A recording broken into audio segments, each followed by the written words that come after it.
Ironically, in protesting Rome, which is still a good thing by the way, American evangelicalism made it too easy, like Rome, to be a Christian. Just listen to what we say on Sunday morning and get a small christening of Jesus and then go live like the world the rest of the week. And saying that they do discipleship, they make it network marketing. In doing kids' church, they replace God's word with a cartoon version of God and segregate God's people by age. And by keeping communion to a minimum, they keep the more tender of our brethren from focusing on the locus of redemption, the altar, and instead have replaced it with what? A stage, something to be considered. With baptism, the argument has been that for infants, it's a baby dedication. With adults, it's a testimony. Yet baptism has a constant in reality apart from denominational differences or the opinions of men. It is a holy mystery, and as such, it is the means by which God gives us grace. Same with communion, prayer, the reading of God's word. To put it another way, baptism and communion are the visual sermons for forgiveness through grace, and this is the purpose of a sacrament. Proclaiming God's word as truth to the church and to the world is the primary function of the church.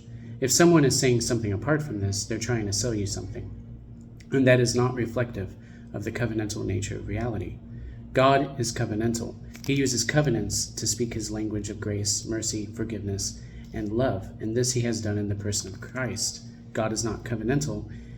He is not contractual. Another flaw in dispensationalism, which is as of late, is its teachers have tried to backtrack. By pandering to the world, the seeker-friendly churches need to prioritize to the whims and trends of the world because it's their main source of income. In short, church has become consumerist.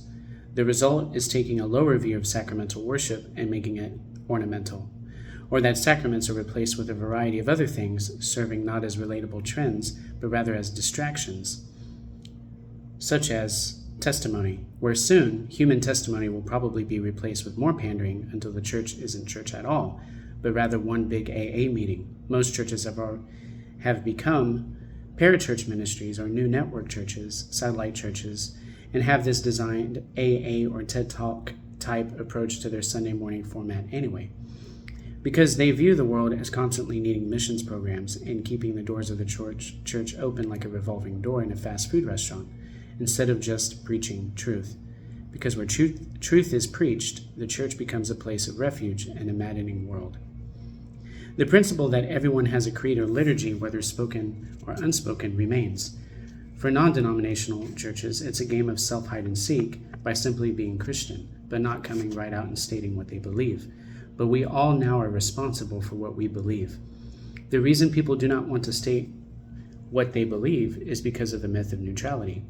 People don't need to take a stand for anything today, but Bonhoeffer, in his day, needed to take a stand.